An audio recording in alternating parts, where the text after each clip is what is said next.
I was convinced that all of the problems in my relationship were my partner's fault. And then we broke up. After some time apart, we reconnected and the reality sunk in. And it was brutal. I realized that I had been wrong. It wasn't all his fault.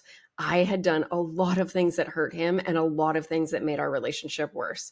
I felt physically sick when I realized the things that I had done that hurt him. I felt horrible. And I didn't just feel horrible for blaming him the whole time. I felt horrible for the things that I had denied and defended and not even recognized. It was seriously awful. And I want to talk about it today because a lot of my individual clients have this same realization that they've been contributing to what hasn't been working. And they have the same crappy feelings that follow. It doesn't feel good. This can be a really hard time. And there is good news. This moment truly is a breakthrough waiting to happen, but only if you choose the breakthrough and only if you know how to make that breakthrough happen. I am so glad that my breakdown turned into a breakthrough, and I am so glad that I get to support my clients in turning this moment into a breakthrough. I'm Lindsay. This is Loving with Intention, and we are diving right in because I want to share how you can turn this moment into a breakthrough too. So before my partner and I broke up, as I've shared in previous episodes, I was so focused on everything that he was doing, quote unquote, wrong, all of his unhealthy patterns and behaviors. He truly was the bad guy in my eyes. I did see some of my own unhealthy patterns, but I truly believe that he caused them. So sure, I got defensive, but it was only because he was being a jerk.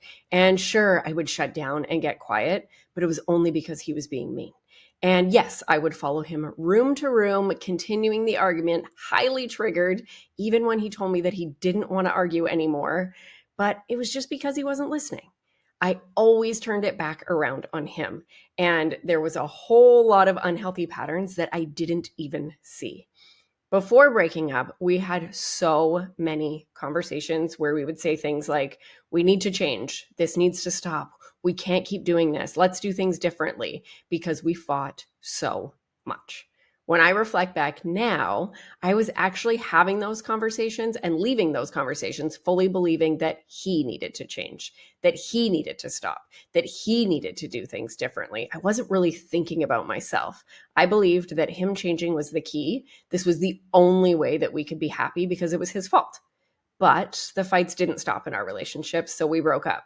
It was absolutely devastating because we totally loved each other and we couldn't stop fighting. That's what we thought. We thought, we've tried, we keep talking about it, it's not changing. This has to be the only answer, breaking up. And when we did break up, there was a lot of painful conversations that we had. And I honestly, truly felt seen by him. He heard my hurts that had happened throughout the relationship. He validated me. He empathized with me. He saw me. He apologized to me. And it was something that I really, really needed. After the breakup, I still had moments of missing him, of course. And I had these moments of relief, knowing there wouldn't be a fight that day. We had gotten to a place where we both felt like we were walking on eggshells around each other, not knowing what was going to set the other person off, trigger the other person, upset the other person, turn into a fight. The day could feel kind of normal, okay. And in 2 seconds, we could go from laughing to fighting, and it could literally ruin the entire day. So in that space of walking on eggshells, it felt tense. It didn't feel good. So being broken up, there was this relief of, I don't have to worry about that. I know that's not going to happen today because we're not talking. We're not together anymore. And like I said, I really missed him because we completely stopped talking. I started pouring into my self-care. I kept going to therapy, and I found that I missed him more and more. I was thinking about texting him, and believe me, I had read all of the things on the internet about people's opinions on getting back together after you break up. And a whole lot of people believe that this is a really terrible idea. So I was telling myself, if we do reconnect, if we do get back together, things have to be different. We can't go back to the same kind of relationship. That's why we broke up in the first place. And I told myself that I would need something really tangible to know that we were actually working on things to make things different. What I really wanted was for us to go to therapy. That was my dream. And even at this point, so after the breakup and thinking about getting back together, I was still in the mindset that he was the problem. So my idea of going to therapy was I hoped that we could go together so that he could see all of the things that he was doing that were hurtful and unhelpful in our relationship so that he could change them. So I ended up texting him, and it had been over a month since we had talked. And even though this was almost 7 years ago, I remember it so clearly. We hung out and spent hours and hours talking that weekend. And I didn't know this going in, but it was my turn.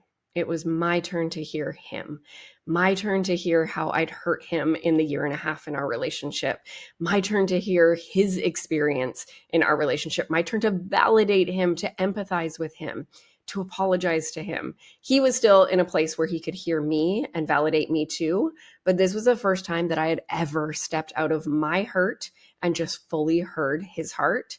And it was gut-wrenching. It was like a heavy weight came over me as I heard and realized the things that I'd done and what his experience in our relationship was. I couldn't believe that I didn't see it before.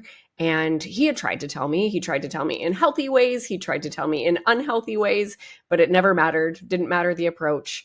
I just didn't hear him. I had never gotten it until this moment. And I literally felt physically ill. I sobbed and I apologized over and over and over. I couldn't believe that I didn't see it before. And I thought, how can he possibly forgive me for all of this? And you might be like, geez, Lindsay, what the heck did you guys do to each other? And the truth is that we all have unhealthy patterns. And at a glance, as a one-off, things might not seem that bad. Like if I told you, I get defensive. You're like, well, that's not that bad. Like he could probably forgive you for that. But when we repeatedly do these things, the hurt builds up. The resentment builds up. We feel unappreciated in our relationship. We don't feel important. We feel unloved. So defensiveness is one of my biggest unhealthy patterns, which means that in our relationship, when he would bring up concerns or hurts or complaints in an unhealthy or healthy way, most of the time I would just go into defense. I would tell him he was overreacting, that it wasn't that big of a deal. I made it a him problem so many times. Hundreds of times, probably honestly, thousands of times, just in the span of a year and a half. Big things, small things. I invalidated him. I justified myself. I was basically saying your feelings aren't important, that he was wrong. And that is just one unhealthy pattern that I repeated. I could quickly list off many others. I rolled my eyes at him often when I was upset, which I didn't think was that big of a deal then, but it's actually an act of contempt. It says, I'm better than you. I don't care what you're saying. You're pathetic. You're ridiculous. That is the message that eye rolling sends. And he would tell me that it hurt and that he wanted me to stop doing it, but I would justify myself. I would talk about the things that he was doing and divert away from my unhealthy patterns. I would also withdraw. So I would be with him and I would be acting off. He would ask me if something was wrong. I would say, no, I'm fine. But clearly my energy was saying different. So I was sending him all of these mixed signals. I judged him so much. Every unhealthy pattern that he had, I didn't see it as a pattern or a behavior. I saw it as a reflection of who he was. Like I said, I made him the bad guy.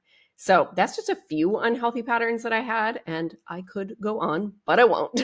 My point in sharing all of this is I hurt him a lot. And the flood of this realization was a lot. And I want to be super clear. He did have his own list of unhealthy patterns and behaviors that were just as hurtful to me. Me realizing my own stuff didn't erase his stuff. It didn't justify it. It didn't excuse it. My stuff didn't make him do his stuff. I'm saying stuff a lot. And his stuff didn't make me do my stuff. A lot of unhealthy patterns do go hand in hand in our relationships. They feed off each other. But when we blame the other person for our behaviors, like I had been doing before the breakup, things just get worse. Nothing changes. We stay stuck.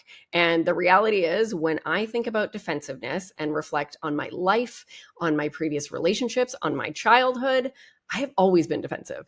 It has looked different at different times, and it has literally always been there as far back as I can remember. And this is the first time that I saw it when we got back together and chatted and had these deep, beautiful, open-hearted conversations after we broke up. It really opened my eyes to my own stuff, and it sucked. And if you are hearing this and thinking about any of your own patterns, maybe I roll your eyes at your partner. Maybe you get defensive with your partner, or maybe it's criticism. Maybe you yell, maybe you shut down. I invite you in this moment to bring in a whole lot of compassion and love. I will say it again and again and again throughout these podcasts, YouTube episodes, everything. We all have unhealthy patterns. Bringing in love and compassion for ourselves isn't saying it's okay that we're doing these things. It's just recognizing that we're human. And you are here right now because you want a happier relationship. You're willing to get curious about how to make that happen. And that is amazing. You are amazing. And when I talk about my old unhealthy patterns, know that I still have a lot kicking around. Some, like eye rolling, are totally gone, eliminated. I have not rolled these eyes in years. But other things like defensiveness, those still exist. They're getting better. They are changing. I am growing, and there will always be something for me to work on. I am right in this with you. So that was a little pause for a whole lot of love. And let us get back to me realizing that I had done a lot of hurtful things. I want to talk about why I didn't see it before. Why didn't I see this for the first year and a half of our relationship when I was the one doing it? I was so wrapped up in my hurt and my frustration that I couldn't see his pain. I thought he's the one who's wrong. He's the bad guy. But what I didn't realize then was that both of us were struggling, both of us were hurting, and both of our feelings and experiences were valid. It felt impossible for me to admit my own mistakes and my own healthy behaviors back then, because apologizing or taking responsibility almost felt like I was letting him off the hook. Like if I owned my part, it meant he was off the hook for all the hurtful things that he had done. So when he needed me and really wanted me to take accountability for something I'd done or said that was hurtful, when he needed me to really hear him and show up in a way that felt supportive for him, I would just be thinking, but what about your part? What about what you said? And if we're both in that place in our relationships of wanting the other person to go first with an apology or accountability, we come to a complete standstill. No one goes first. So no one feels seen. No one feels heard. No one feels loved. How many times have you had a fight, an argument with your partner, and then eventually things just kind of go back to normal, quote unquote? But it's not really normal because you're still hurting, you're still annoyed, you're still frustrated because no one's apologized, no one's owned it, no one's named it, and your partner's probably feeling this way too. So if no one goes first, you stay stuck. You go back to normal, but it's not normal. It's just sitting under the surface and it's building. And I can say all of this now, reflecting back, but back then, a lot of this was just subconscious. I was in this pattern of being lost in my hurt. I do totally remember conscious thoughts of, if I say sorry, if I apologize, then he's going to think what he did was okay, which stopped me from apologizing and dug me deeper into hurting him, invalidating him, and not listening to his experience. And I didn't know it then, but it was like I was waiting for him to own up to everything before I could even consider looking at myself. And for us, it took breaking up to get there. And that could have been it for us. That could have been the end of our story. And I am so incredibly grateful that it's not. When I sat and thought about this and wrote down thoughts for this episode, I'm okay now, but writing this all out and remembering all of this, I got so emotional thinking about how hard things were. And then thinking about that really could have been it. And then thinking about where we are now, which is a place that I never could have imagined then. So I'm just grateful every day that this huge breakdown did lead to a breakthrough, and that I knew how to do that. And I had support in doing that. And we had support in doing that. I know this experience that I'm sharing is not unique to my relationship. I know how common it is to focus on your partner's unhealthy behaviors and not look at your own. And when we stay in that place, things stay the same or get worse. It would probably be super easy for you to tell me the things that you want your partner to change, which of course comes from the most beautiful place of wanting deeper connection and to feel loved and appreciated and seen and happy in your relationship. It comes from the most beautiful place. And it might be harder for you to tell me the things that are your unhealthy behaviors, your unhealthy patterns, and the ways that you're contributing to what's not working, and how you can change and grow, which makes sense. I truly could not see so much of my own stuff back then. And I know I still have blind spots. We all have blind spots. It's easier to see the things in our partner that we want them to change. So, circling back to this crappy moment when I realized that I'd been contributing to what hadn't been working and that it wasn't all him, I spent time feeling all the feels. I felt the grief and the guilt and the remorse, the disbelief, the shame, all the feelings. And after many conversations, we made the decision to enter back into a relationship. And I made some promises to work on me, real promises this time. Prior to that, I hadn't been very genuine in my promises because, like I said, I was just wanting him to change. So I wasn't really thinking about my stuff and thinking that I needed to change. I thought it was all on him before. But this time, relationship 2.0, I knew that he wasn't the only one who needed to change his unhealthy patterns in order for us to have a happy, thriving relationship. And I loved him. I love him now. I loved him. I love him. I didn't want to hurt him. And of course, I didn't want to be hurt by him either. And I just saw things so differently now. I saw the areas I could grow. I saw the places that I could create a safe space for him and for us. It wasn't enough to just tell him I was sorry or take accountability or recognize the things. I really wanted to show him that I was growing. I think I know he needed that. And I needed that from him too. So I totally got it. And I told you that this moment, this extended, painful, not great feeling moment, was a breakthrough waiting to happen. Often that is what a total breakdown is, but it's only if we choose the breakthrough. Choosing the breakthrough meant turning my focus inward. I started going to therapy sessions, and this time I had a focus on me because relationship 2.0 was not all sunshine and rainbows. We didn't just get back together and things were great. We were still fighting. It wasn't as intense. The fights didn't last as long. They weren't happening as frequently. And it was still happening more than either of us would like. And it was still, we still had those really unhealthy patterns. The hurtful things were still being said in those arguments. So I would go to therapy sessions. I'd relay fights to my therapist.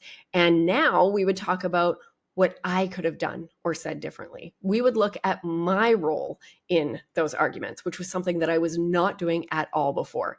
And we would make a plan. We would say, okay, so next time this same scenario happens, and say, last time I got defensive, or last time I totally shut down, or whatever the thing was, we would make a plan for what I would do differently. So maybe I would validate, maybe I would stop and take deep breaths, maybe I would ask him what he was feeling.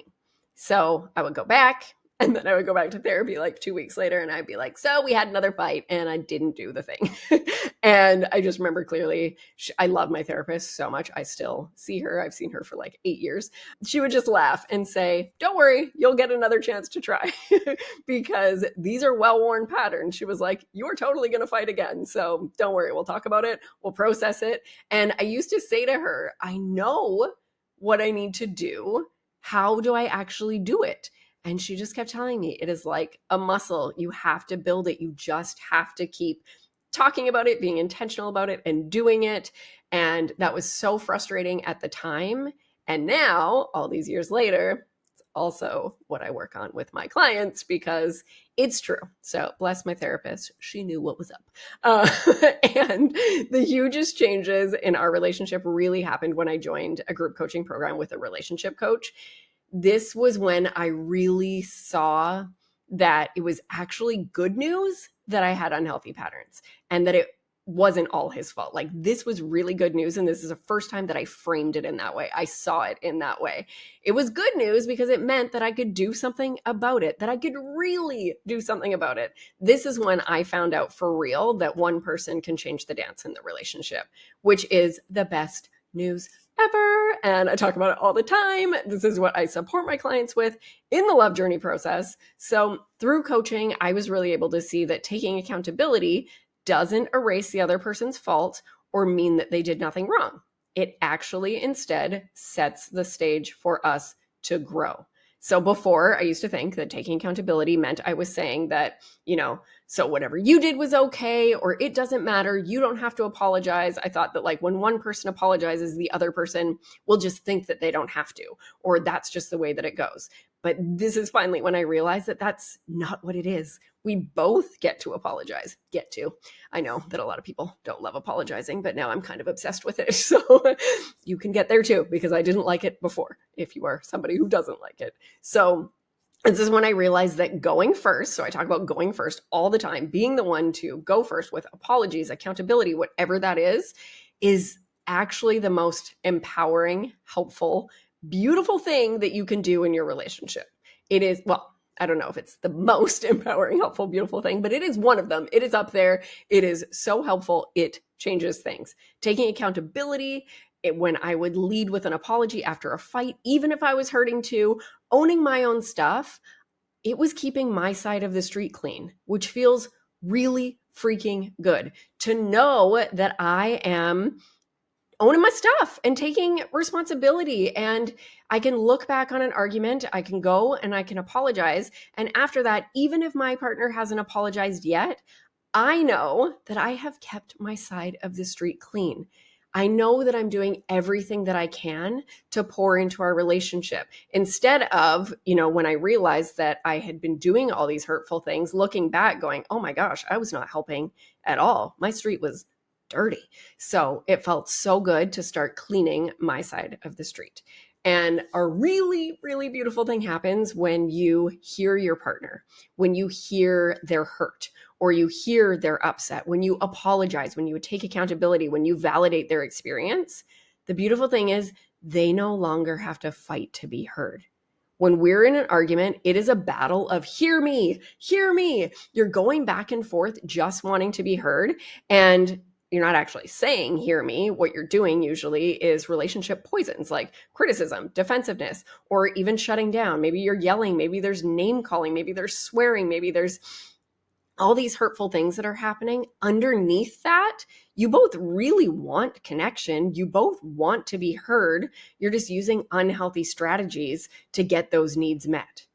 So when one person feels heard, they don't have to fight anymore. They are way more likely to then hear you, like way more likely.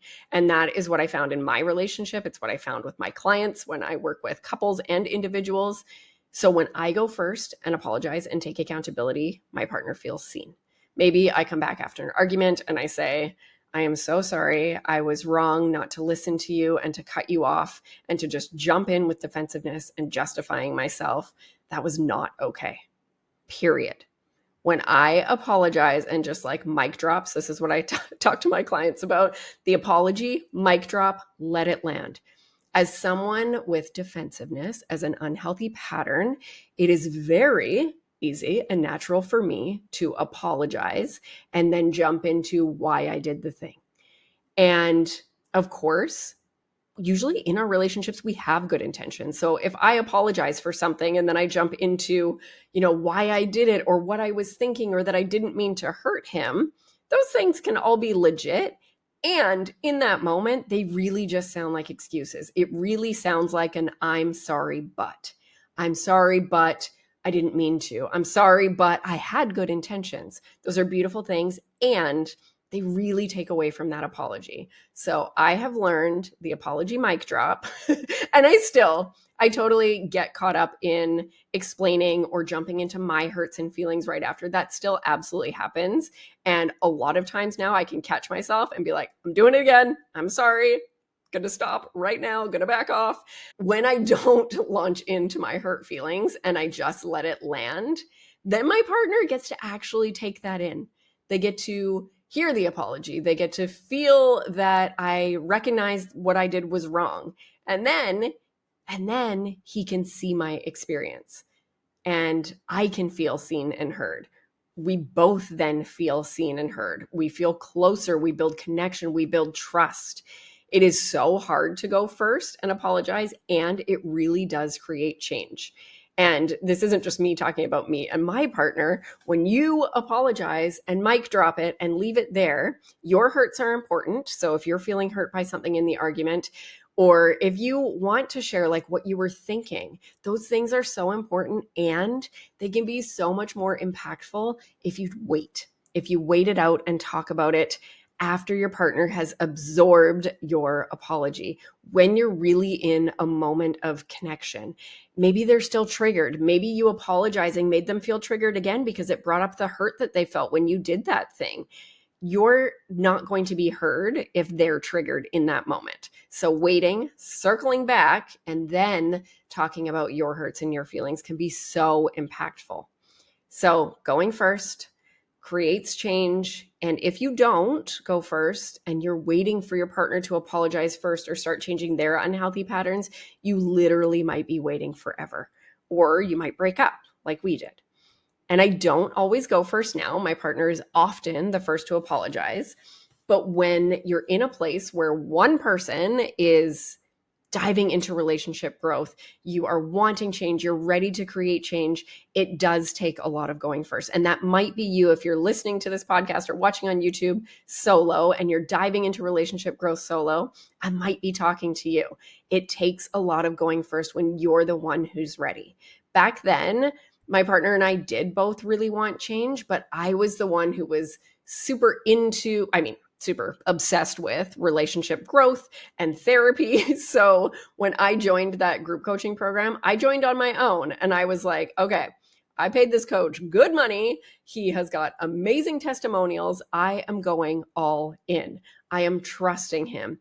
Even though it's freaking hard to focus on me, I committed to 8 weeks of going first, all in. I had nothing to lose and everything to gain, as they say.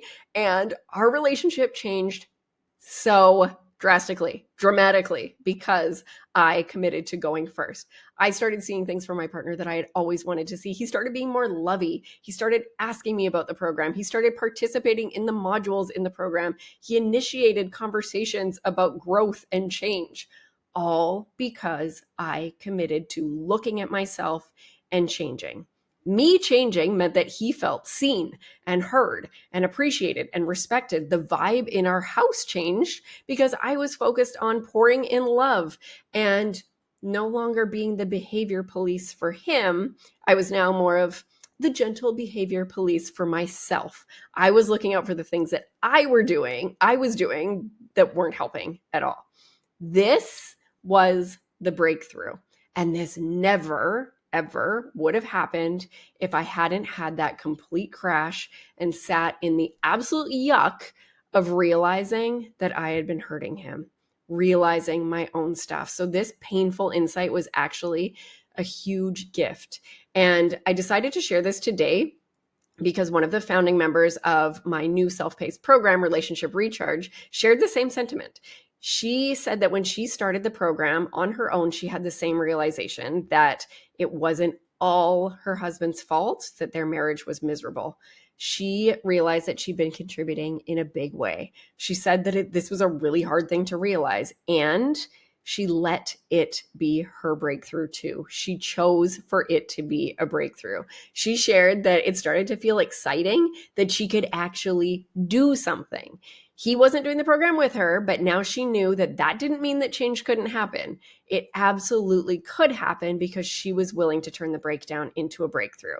And she did it. After completing the program, she shared that she was no longer thinking about leaving her marriage. That is big. And the reason was because things were changing. She had plenty of evidence that with intention, effort, and focusing her energy in the right place to actually grow and change her relationship, that things were changing. And I am always saying that things get to keep getting better. When we continue to grow and choose to keep nurturing our relationship, that's really what it takes. But we never learn how to do this. And I'm so happy to offer the Love Journey process in so many ways, private coaching, and now in this new program, because you can finally learn how to do this whole relationship thing. Learning from my coach years ago changed my freaking life. We don't have to stay stuck. That is why I do this now. That's why I get so freaking jazzed about this, because I have been in this place of feeling so stuck and so awful and like things could never ever change and we could never be happy. And now we are. There is a breakthrough just waiting to happen. I am always leaving you with an intentional action so that you can be loving with intention every week. So I'm going to share a few places to lean in, kind of depending on where you're at right now. So maybe you're in the place that I was in before the breakup, seeing only your partner's unhealthy behaviors. And if so, I gently invite you to get curious. And just get curious about what some of your unhealthy patterns might be. Maybe it's defensiveness, maybe it's criticism, maybe it's shutting down. Whatever it is, this is where you have the power to change. Or maybe you're in a place where you really see your own unhealthy patterns as well as your partner's, but you're feeling stuck. So I gently invite you to get curious. Where could you go first? What could you start working on to change? Are there any areas where you could apologize and start with something small? Going first changes things. And maybe you're in a place where you've been working on things. You know you've got your own stuff, but you're not really seeing changes in your relationship. I gently invite you to get curious. Have you been truly consistent in your efforts? Consistency is key to creating real change, and it's freaking hard. That is why, with the support of my coach, I was able to create change because I had those weekly calls. I had that consistency. So if you resonate with any of those things, Relationship Recharge, your self-driven journey, is officially launching soon. So this is a program that you do on your own at your own pace, and you can get on the wait list for it in the show notes. Today is November 18th, 2024. It is the perfect time to hop on the wait list. And the love journey process really will give you everything that you need to start creating the change that you're wanting. Let this be part of your breakthrough. I would love, love, love to support you. I would love to hear any thoughts or questions in the comments below. I am sending so much love into your week. Thank you so much for being here. Remember that nothing changes if nothing changes. The link to the waitlist is in the show notes. Let's have an intentional week. Thanks for being here. Bye-bye.